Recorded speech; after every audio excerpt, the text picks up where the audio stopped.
viti i fundit ka qenë mjaft sfidus për ju dhe gjithë familjen tuaj.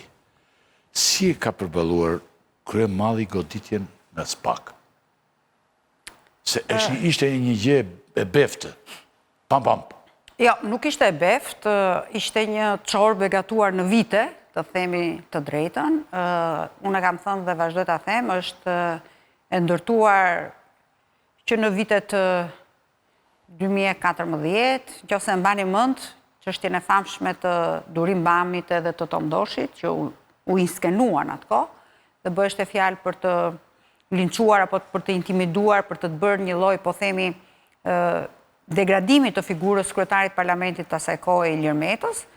Ndërkohë, nëse mbani mend, në mars ka ardhur dhe ambasadori amerikan Donald Lu, i cili ka bërë një deklaratë në favor të zotit Meta dhe në kundërshtim, po themi, me strukturat e policisë shtetit, që kishte vajtur Durim Bami, kishte bërë intervistë policisë shtetit dhe nuk kishte mbajtur njëri proces verbal, nëse mbani mend. Dhe me njëherë, tu filloi dhe strategjia në atë kohë, e gjithë Partisë Socialiste dhe Edi Ramos, mund të themi, edhe e një grupi të caktuar brenda Partisë Demokratike, po themi, dhe unë mund ta kornizoj shumë shkurt zoti Rakipi, një strukturë e posaçme e Fondacionit Soros. Pra, ne dim shumë mirë. Edhe ti e ke idenë që Soros... Patjetër. Unë dëgjova pak më përpara bisedën e kolegu tim Ervin Saliani. Tani për shembull ju... Patjetër, zoti Rakipi, jo, do t'ju them vetëm një gjë. SPAK-u dhe gjykatat shqiptare, përveç se janë departamenti juridik i Partisë Socialiste dhe Qeverisë Edi Ramës, janë akaunti bankar i fondacionit Shoqëria e Hapur të George Sorosit. Se ky Sorosi tani me zi mbërthen benevrekët. Jo, s'është problemi aty. Elastikun. George Sorosi, parat që vinë nga krimi i organizuar i Shqipërisë, pra nga trafiku i drogës, nga influencat të pastrimit parave që vinë, pra ne dim shumë se ç'a ndodh, vinë në Shqipëri, pastrohen dhe nëpërmjet offshore-ve shkojnë dhe depozitojnë në Shtetet e Bashkuara të Amerikës për fushata të caktuara elektorale që ne dim shumë mirë. Mos ndoshta Monika, pavarësisht se ju mund thoni që është konspirative, nuk është shumë konspirative. Konspirative më duket mua. Po. Dhe mos ndoshta ju keni elemente më të rëndësishëm në dorë për të përballur me atë që patjetër që kemi element më të rëndësishëm se sa Sorosi. Jo, nuk është problemi aty. Se duket si qesharake kjo, e qesharake. Jo, nuk është qesharake, sepse mos harroni. Shumë njerëz e përdorin këtë dhe jo, zoti Rakipi, është qesharake dhe quhet konspirative, por mos harrojmë që në një vend qesharak siç është Shqipëria, ka shumë elemente të vërtetës. Tash ne nuk mund të themi që ne jemi në një vend serioz, nuk mund të themi që kemi një shtet serioz. Unë thash, e kam thënë para se të ndodhte vrasja në Rinas, nëse bën, domethënë që thatë kam parë unë kam thënë polici këtu është kriminal. Prokurori është polic dhe gjykata është notere. Pra, ti sot nuk të vjen e keqja nga parlamenti që ke disa kukulla, varet ku janë që janë, daç majtas, daç djathtas.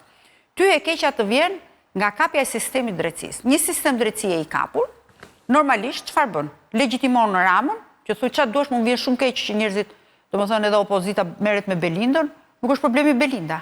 Këtu problemi është sistemi i drejtësisë. Këtu është sistemi i drejtësisë, këtu është policia. Nuk është Edi Rama, hiqi sistemin e drejtësisë Edi Ramës ti, dhe çfarë do të ndodhi? Por këtu ka një problem tjetër, dhe ajo që thatë edhe ju pak më përpara, Sorosi, e them Sorosi sepse struktura e reformës në drejtësi në Shqipëri, përveç se është financuar, është menaxhuar dhe është kontrolluar në gjithë emërimet që janë nga Sorosi. Dhe po të shikosh të gjithë vetingun, procesin e vetingut që ka bërë, qoftë për shkak të indiferencës së opozitës në atë kohë, por edhe të partisë LSI-s që ishte pjesë e qeverisjes, e cila hoqi dorë nga gjithë procesi i vetingut dhe nga gjithë procesi edhe i reformës në drejtësi, sigurisht lejoj që reforma në drejtësi të kapeshte dhe pastaj çfarë kemi ne këtu? Ju pak më përpara zoti Saliani, a e dini ju që u dënua me 1 vit burg dhe 5 vjet heqja e të drejtës për të kandiduar për poste publike, sepse denoncoi vllajën e ministrit. S'ka rëndësi, nuk merren fare çka ka ndodhur. Por ka një gjë, zoti Rakipi. Kishte diçka të vërtet në atë që thaj. Apo jo, sepse u ekstradua, vllai i zotit Xhafa, u ekstradua në Itali për të kryer dënimin. Apo jo. Pra, zoti Saliani nuk kishte gënjur. Por gjykatat e dënuan atë me 1 vit burg. Por në rastin e dosjes Monika Kryemadhit dhe Ilir Metës, çfarë do bëhet me personat? Pa shkuar aty. Jo, çfarë do bëhet me këta persona që kanë thënë kanë offshore, kanë minjera floriri, kanë këto, kanë këto. Që do bëjnë në këtë rast? Sepse pa e sqaruar këtë gjë, u dënua zoti Saliani me 1 vit burg. Po për këta të tjerë, që do ndodhi? Jemi okej, po do shkojmë aty. Televizionat që janë. Okej. Tani, në këto koha, keni patur njerëz pranë që ju kanë mbështetur. Ju, por veçanërisht Ilir Meta, keni patur shumë pushtet. Ndër vite dhe keni njohur njerëz pafund. Kanë treguar ata mirënjohje, apo siç ndodh gjithmonë kur rëzohesh, fillojnë të largohen. Si është kjo gjë? Patjetër, zoti Rakipi, si në gjithë botën, si në gjithë vitet e njerëzimit, që në kohën e Jezu Krishtit po merrem, për marrë 2000 vjeçarin e Jezu Krishtit, mosmënjoja është ushqimi i parë që ofrohet në gjithë shoqërinë tonë, jo vetëm në shoqërinë tonë, por edhe në botë.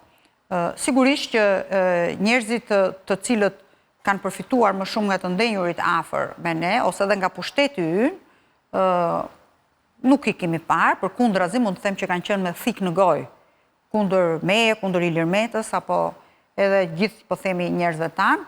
Shumë pak njerëz janë me gishtat e dorës, janë njerëz ata të cilët shkruajnë, mund të them njerëzve të cilët ne kemi pas thjesht një mirëmëngjes, një mirëmbrëma, apo thjesht një, po themi, një vështrim të thjesht, kanë qenë njerëz të cilët shkruajnë, pyesin si jeni, me shëndet, fëmijët si janë, sepse në fund të ditës, ajo që të vret më shumë është kur njerëzit të pyesin si ke fëmijët, se për ty nuk ka rëndësi se si je ti.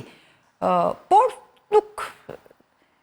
nuk është në i qamet i madh, sepse bota rrotullohet, aq më shumë në Shqipëri portokalli është shumë e vogël, vjen shpejt të cikli, edhe what's going around, come around, kështu që... Dikush ngjitet, dikush zbret. Patjetër, ashensor është, kështu që... Ashensor. E rëndësishme është mos të kputet kabli ashensori që të biesh...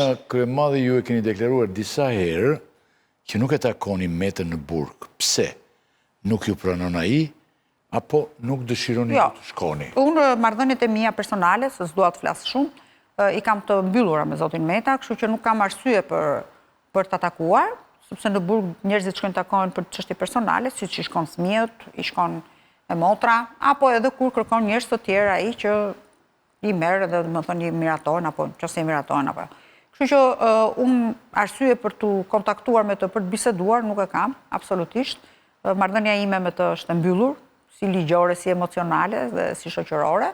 Sigurisht e kam thënë dhe vazhdoj ta them, do martojmë fëmijët, do kemi sebepe, mund të takohemi, etj, kështu që... Do të rëndom. Po, do të rëndom, por arsye unë që të shkoj ta takoj në burg, jo, nuk kam. Nuk ke arsye të takosh në burg. Je definitivisht në këtë qendrim. Po, patjetër që jam definitive. Po fëmijët e takojnë sigurisht, si ka qenë kjo periudhë për ta se? Periudhë e vështirë është. Po, sigurisht që është e vështirë, janë 3 fëmijë të cilët janë të mrekullueshëm për hir të vërtetës. I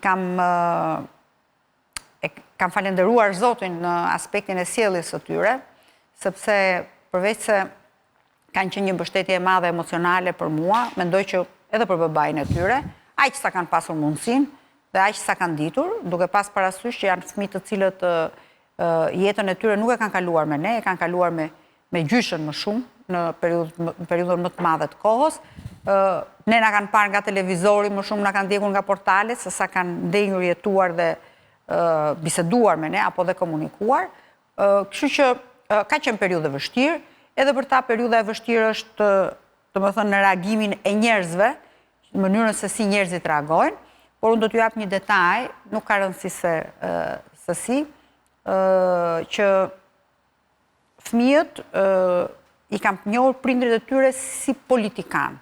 Pra, si njerëz që dalin në ekran, debatojnë, kanë autoritetin, ose janë të egër në debate, shumë pak, domethënë, kanë para të anën njerëzore, por kur vajza e madhe është takuar me një personalitet, një nga bashkëpunëtorët e Ilir Metës, e ka përgëzuar atë dhe duke i thënë që kam shumë respekt për babain tënd, është një njeri i jashtëzakonshëm, është shtetar, etj, domethënë, dhe ajo është emocionuar, duke ndjerë veten në një farë mënyre edhe pak, si mund ta quajmë, që mund t'i ketë rënë qafë babait saj, në aspektin e të mos diturit se çfarë ka bërë ai, Sepse ne gjithmonë jemi munduar t'i mbajmë fëmijët larg. Megjithatë, unë them gjithmonë që fëmijët tani janë të rritur, kjo situatë i rriti para kohe, pavarësisht se i ka lënduar, pavarësisht se në një farë mënyre janë rritur me idenë që me të vërtetën, me të drejtën, për të qenë të përullur, për të qenë humble, për të qenë jo fudull, duke qenë fëmijë të kujt janë, dhe kanë qenë ashtu, janë fëmijë të cilët nuk kanë krijuar asnjëherë probleme, as për ne, por as për rrethin e tyre shoqëror, përkundrazi, kanë qenë një ndihmës shumë e madhe në jetën tonë publike, po e quajmë. Kështu që do mësohen, zoti Rakipi, unë them më mirë të hallet të tilla paçim dhe mos paçim halle shëndetit, të cilat nuk japin zgjidhje asaj çfarë është në të ardhmen, edhe tjetra, unë kur bie biseda ashtu që diskutojmë për arrestimin e babait të tyre, unë them gjithmonë nuk e çaj bën kur të merr prifti, që të këndon këngën, pa kur të merr polici Edi Ramës, domethënë, kthehesh edhe më i fortë.